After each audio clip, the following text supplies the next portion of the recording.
Hello, friend. Welcome to History ZZZ. We're glad you are here. Find your place. Let your body settle into stillness. Let your shoulders fall. Let your hands open. Let the weight of the day dissolve. Breathe in slowly and out. Tonight is different. Tonight, we do not watch history from a distance. Tonight, you are not an observer. You are not looking through glass at a world that was. Tonight, you are there. It is the summer of 1275. You are 21 years old. You are a merchant's son from Venice, from the lagoon city at the edge of the known world, and you have been on the road for 3 years and 4 months. You have crossed the mountains at the top of the world. You have walked through deserts where men die for want of a mouthful of water. You have traveled through cities whose names your countrymen have never heard. And now, in the cool morning air of the Mongolian summer, you can see it.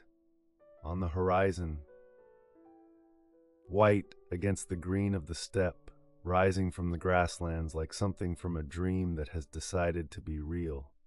Shangdu, Xanadu, the summer palace of Kublai Khan, the great Khan, ruler of the largest empire in human history. He is expecting you. Close your eyes. You are here. First, you should know who you are. You were born in Venice in the year 1254.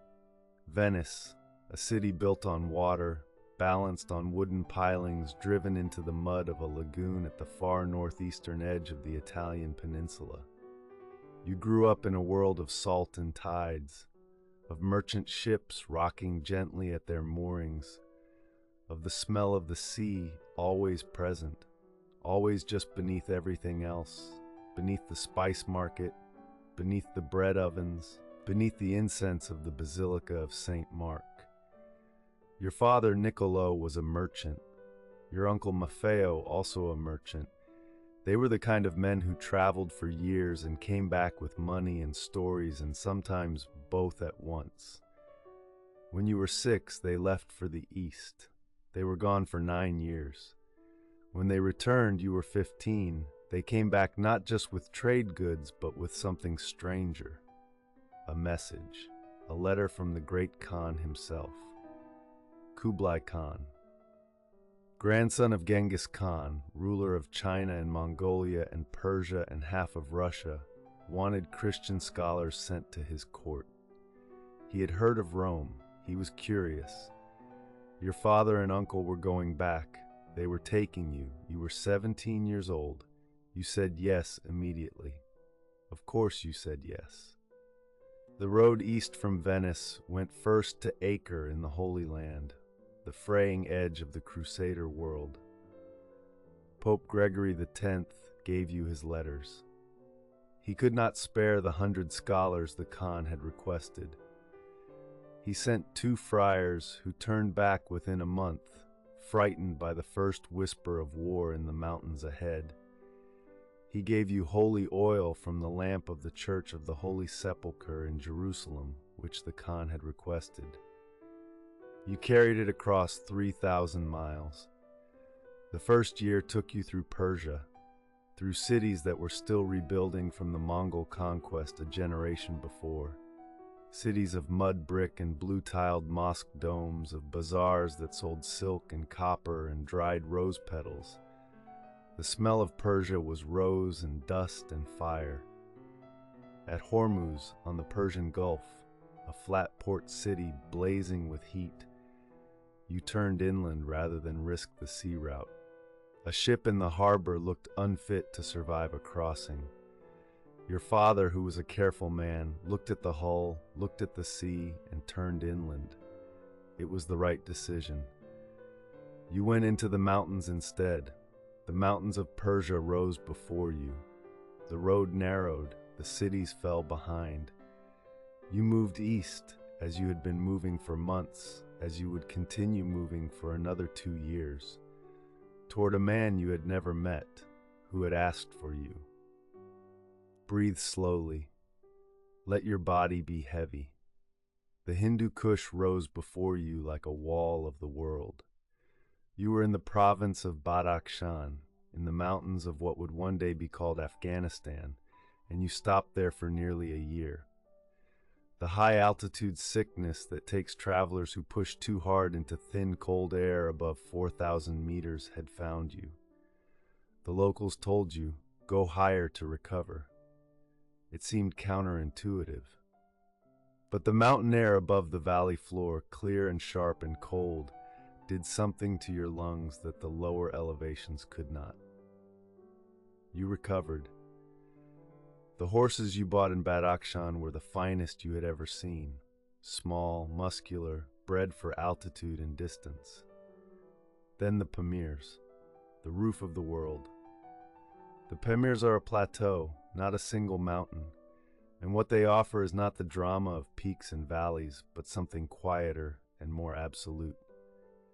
Elevation without relief. You are high, and you remain high, and the horizon is always distant, and the sky is always close. There is almost nothing alive up there. No birds, no trees, no sound except the wind and your own footsteps. Your breath came short in the thin air. The cold at night was a cold that settled into the bones and stayed. You crossed in summer, which is to say, merely cold, not lethal. You descended into the valleys on the far side with the feeling of a man who has passed through a wall that most people never see. The Taklamakan desert has a name that translates roughly as, you go in, you do not come out. The people of the oasis towns at its edges said this with the matter-of-fact tone of people describing weather. It was not a warning.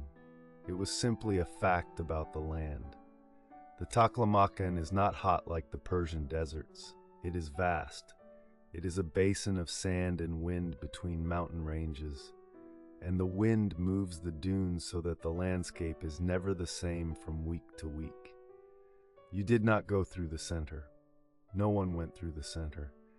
You went along the edge, from oasis to oasis, from Kashgar to Yarkand to Khotan. Each oasis a green miracle in the brown, a cluster of poplars and apricot trees around a source of water, a caravanserai of mud brick walls and shaded courtyards where travelers rested.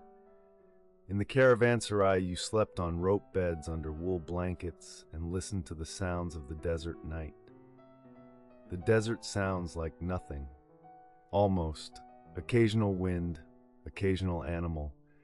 A vast, patient silence that has been there since before anyone thought to cross it. You ate dried apricots and flat bread and drank cold water from the oasis wells. It tasted like survival. It tasted like forward. Then the Gobi. If the Taklamakan was vast, the Gobi was older. Older and stranger. A cold desert, mostly. A desert of gravel and flat stone and occasional sand, stretching north and east for what felt like the width of the sky. You crossed it in stages, following routes that the Mongol riders knew, routes that had been used for 100 years since the Khan's grandfather first rode out of the east to remake the world. The Gobi has water holes. Not many, not always reliable. Your father counted days between water with the seriousness of a man who had learned the lesson before. The heat of the Gobi is dry. It lifts off the gravel and shimmers and makes distances impossible to judge. A range of hills that looks an hour's ride away will take 4 hours to reach. The nights were cold. The stars in the Gobi at night are more than you believed the sky could hold. In Venice, the city's light and the lagoon's mist softened them. Out here, nothing softens anything. The stars are hard and bright and very close, and there are so many of them that the darkness between them seems like the exception. You lay on your back one night and looked up for a long time. Venice felt like something you had made up. You were somewhere so far from everything you had known that the only things real were the gravel under your back and the stars above your face. And the road ahead. Always the road ahead. Let your breathing deepen. Let the body soften. Then one morning you came over a rise of ground and the desert ended. It did not taper, it did not gradually green, it simply ended. A line in the earth where the gravel gave way to grass, as if someone had drawn a boundary, and beyond that line, stretching to every horizon, rolling in long, slow waves in the wind, the steppe, Mongolian grassland. You had not seen green in 2 months. The color hit you like a sound. The grass was the deep, rich green of a well-watered world. It moved in the wind in long, slow ribbons, and the sky above it was the blue of a sky that has never been under a roof. And everywhere were animals. Horses in herds so large they shook the ground. Cattle, the low round shapes of jurs, the felt tents of the Mongol nomads, scattered across the plain like seeds. The air smelled of grass and horse and damp earth, and something else beneath all of it. Something clean, something alive. After the Gobi, after the Taklamakan, after the high, cold silence of the Pamirs, this. You breathed it in. Your body, which had been held against the landscape for months, doing only what the road required, released something it had been holding since Venice. You were still 3 days from Shangdu, but you were here. You were in the world of the Khan. They appeared on the second morning. 6 riders, coming from the north at a steady canter, not a gallop, not a charge. The Mongol horsemen do not gallop when they are confident. They travel at the pace of men who know that everything they see belongs to their master. They wore leather and steel, light armor, compound bows on their backs. Their horses were small and built for distance. The same kind of horses that had carried the Khan's armies from the Pacific to the gates of Vienna. Your uncle Maffeo recognized the protocol. He had been here before. You held your position and let them come to you. Their leader pulled up a dozen feet away and spoke quickly in Mongolian, looking at your uncle. Your uncle answered, a brief exchange. Then the rider turned his horse and indicated, with a gesture that needed no translation, follow. You were now under escort. This meant something specific in the world of the Khan. It meant you were recognized. It meant you were expected. It meant the Khan's authority traveled with you now like a cloak. No one who saw you would dare touch you or impede you. The empire was enormous, the largest contiguous land empire in human history, but it was organized. It had order of a kind that Europe in the 13th century could barely imagine. You rode north. The riders flanked you without crowding. The steppe rolled on. As you rode north, you began to understand the nature of the world you had entered. In Europe, in Persia, in the cities of the Silk Road, the land between places was uncertain. Bandits, feuding lords, borders crossed only with danger. Here, the land between was part of the empire. Relay stations appeared every 12 miles along the main roads. Low buildings of stone and timber, staffed by horse handlers and dispatch riders. The postal horses were changed here. The Khan's messages traveled day and night, carried by riders who slept in the saddle or not at all. At one station you stopped and were fed. The station keeper produced bread and dried mutton and a fermented mare's milk called irog, which smelled sharp and felt warm in the chest and was, you decided, the taste of the Mongol Empire at its most basic and characteristic. The station keeper treated you with careful courtesy, not warmth exactly, something more formal than warmth. A professional respect. You were a guest of the great Khan. This was a category that meant something here. Around the station, the grassland went on forever. Sheep grazed in the middle distance. A child on a small horse watched you from 100 yards away, with total stillness, the way a hawk watches a field. The world of the Khan was vast and ordered and alive. and somewhere ahead in it was Shangdu. On the morning of the third day, riding north through a pass in a low range of hills, you came around a curve in the road and stopped. The view opened. Below you, spread across a wide plain, was the city, Shangdu. You had heard descriptions. Your father had described it.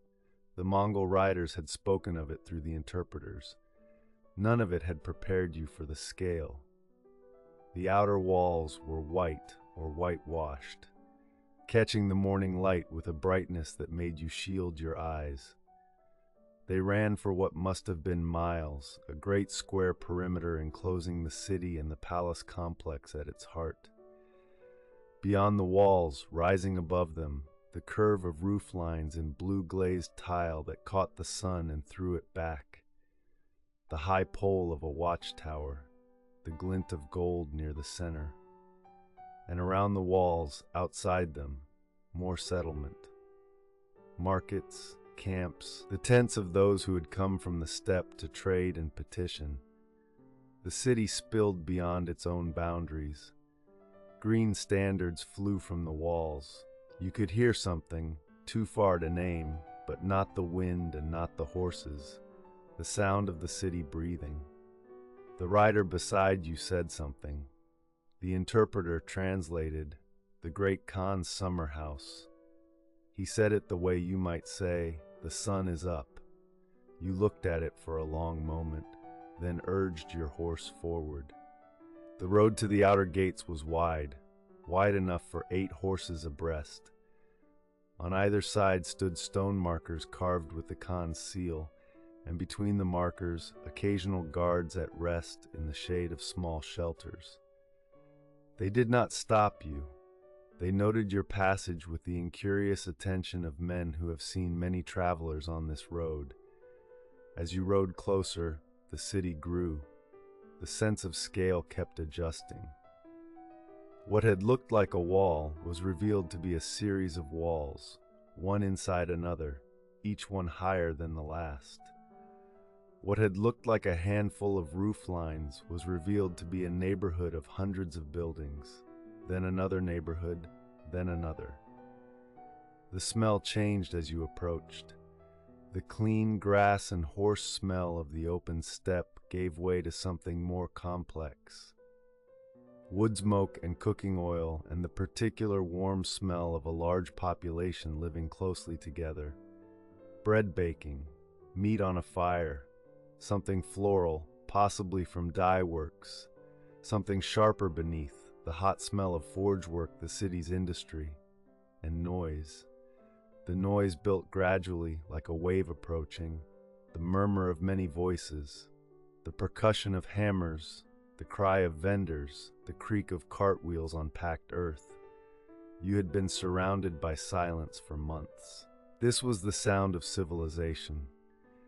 It hit you with a warmth you had not expected. After all the silence and the cold and the distance, the noise of a city felt like a kind of welcome. The outer gates were enormous, thick timber, iron-banded, set into stone walls that rose perhaps 15 meters above you. The gates stood open. They were always open during the day, and through them moved a constant stream. Merchants with pack animals, officials on horseback, workers carrying loads, monks in saffron robes, ambassadors in dress unlike anything you had seen. The world passed through this gate. The guards wore the Khan's livery, dark blue and gold, lacquered leather armor, crested helmets. They carried long spears and wore swords. Their faces were expressionless in the professional way of palace guards everywhere. When your escort leader showed the golden tablet, the paisa, the safe passage document, the guard stepped back without comment. You passed through. The gate was so thick that you were in a tunnel for a moment, cool, dim, the sound echoing, and then you emerged into the outer city. It opened before you.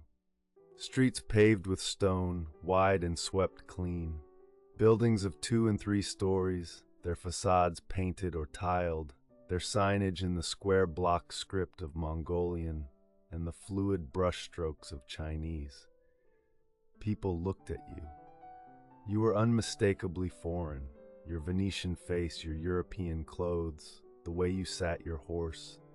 They looked and then looked away, because in the Khan's summer city, foreigners were common.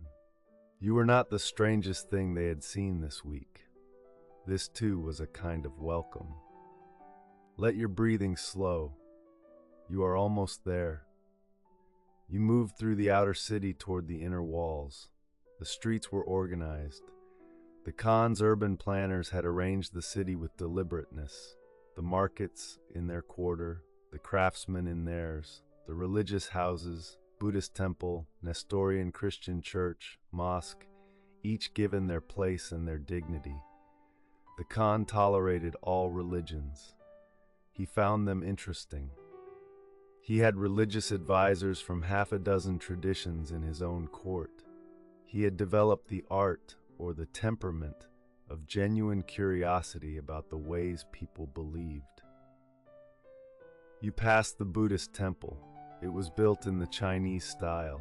Curved roof tiles, red lacquered columns, the faint smell of incense drifting from the open doors. A monk in saffron descended the steps, looking at nothing, going somewhere with the focused abstraction of a person deep in thought. You passed a market square where silk merchants had spread their goods on low tables. The silk caught the light, blue, crimson, gold, a green so deep it looked like something growing. More silk than you had seen in Venice in a year, here in a single square on a summer afternoon. Your horse walked steadily beneath you. The inner walls were ahead now, higher than the outer walls. The stone darker, more worked. The gates decorated, carved dragons in relief around the arch, lacquer and gilt still bright. You were being taken somewhere very specific. The Khan was ahead. The inner gates opened. Inside, the world changed. Outside had been city, organized, purposeful, full of the sound and movement of a working capital. Inside was something else entirely. A world set apart from ordinary use, maintained at a standard that was not about function but about meaning. The grounds were vast, green, carefully planted with willows and poplars and trees you did not recognize. The paths were paved with stone so smooth it seemed to resist the passage of cartwheels. These paths were not for carts. There were deer, white deer, grazing in a meadow to the right of the path, unafraid of you, their heads rising and falling with the patient rhythm of animals that have never been hunted. The interpreter explained the Khan kept sacred deer. Their milk was reserved for the royal family. To harm them was a serious crime. They walked the palace grounds as freely as courtiers and with as much assurance of safety. To the left, a pond. Still, reflective, willows trailing their fingers in the water, ducks moving across its surface making small wakes, and ahead, partially visible through a screen of trees, the bamboo palace. Your father had described this. Built and rebuilt each summer from lacquered bamboo canes, its golden roof held by silk cords against the wind so it could be dismantled and moved when the court returned south in autumn. No European palace had ever been built to be temporary by choice. The Khan's summer house, meant to last a season, beautiful as anything built to last forever. Breathe in. The air here is different from the city outside. Inside the inner grounds, the air is sweet. You are not sure how, whether it is the deliberate planting of fragrant trees or incense burned in censers along the pathways, or simply the absence of the city's working smells, but the air here carries something warm and floral. Jasmine, pine resin, cut grass. Something else, faint and sweet that you cannot name. White mares grazed at the far end of the garden, their coats brilliant in the afternoon light. The Khan kept 10,000 white mares, or so the stories went. The stories were not entirely wrong. The white mare's milk was sacred, drunk at ceremonies and sprinkled on the ground as an offering to the sky gods of the Mongol tradition that had made all of this possible. The white mares were a living embodiment of where the Khan's power came from. Not just the land, not just the armies, but the old nomadic world that had produced his grandfather Genghis, that had sent riders out to the four corners of the earth. Here in the garden of a palace that covered more ground than the entire city of Venice, the white mares grazed in the summer afternoon. They did not care about you. Falcons sat on wooden perches along one wall, hooded, calm, each one worth more than a year of a merchant's income. Peacocks walked the paths. You moved through it slowly, trying to see everything. The path led to the palace itself, not the bamboo summer palace. That was to the left, visible through the trees. This was the stone palace, the main hall of the summer court, where the Khan received guests of significance. You were, your father explained quietly, guests of significance. The Khan had asked for you. You were bearing his oil, his letters, his invitation. You were arriving at the answer to a request he had made years ago to your father and uncle, before you were part of the party. You were arriving at a promise kept. The entrance to the hall was flanked by guards in full ceremonial dress, armor lacquered black and gold, spears upright, eyes forward. They were still as statues. Behind them, the great double doors stood open. Inside you could hear music, strings and a drum. The music was unlike anything from Venice, more intricate, more subtle, moving in patterns your ear could not quite predict. Silk banners hung from poles at the entrance, their color changing in the slight wind, deep crimson, blue-black, gold. An official came to meet you, a man in dark blue robes with elaborate embroidery, whose hat marked him as a person of high administrative rank. He looked at you, your father, your uncle, with the careful evaluating gaze of someone whose job is to manage introductions to the most powerful man in the world. He indicated that you should dismount. You dismounted. The horses were led away. You were going inside. The hall was enormous. You had expected large. The scale of everything in this city had been teaching you to expect large. But this was a different kind of large. Not just wide and long, though it was both, but high. The ceiling above disappeared into distance, its dark lacquered beams and painted panels barely visible. Along the walls, silk panels in red and gold covered the stone. Dragon designs wound along every surface, carved, painted, embroidered, inlaid. The floor was stone, polished until it held your reflection. On either side of the central aisle, the Khan's court. They were seated in order of rank, and the order stretched back and back into the hall's depth. Officials in dark robes, military commanders in their distinctive armor, ladies of the court in silk layers of extraordinary complexity, religious advisors from traditions you recognized and traditions you did not, all of them watching you. The music had stopped. In the quiet, your footsteps on the polished stone were very clear. Your father had coached you on the approach, eyes down but not closed. Walk at a steady pace. Stop at the indicated distance. Wait. You walked the length of the hall. The court watched you come. At the far end, raised on a platform behind a low railing of carved jade, a man. Kublai Khan. He was 60 years old in the summer of 1275. He was large, broad, substantial, the physical presence of a man who had commanded armies. His face was wide, his eyes dark and direct, his beard and mustache gray at the edges. He wore yellow silk, imperial yellow, the color belonging only to the emperor, embroidered with the patterns that ran through everything in his court. Clouds, dragons, stylized flames. He sat with the stillness of someone who had been the most powerful person in any room for decades. It was not the stillness of suppressed energy. It was the stillness of a man who had nothing to prove and no reason to perform. He was watching you. Not with judgment, with interest. The same genuine, intelligent curiosity he brought to everything that arrived at his court from the wider world.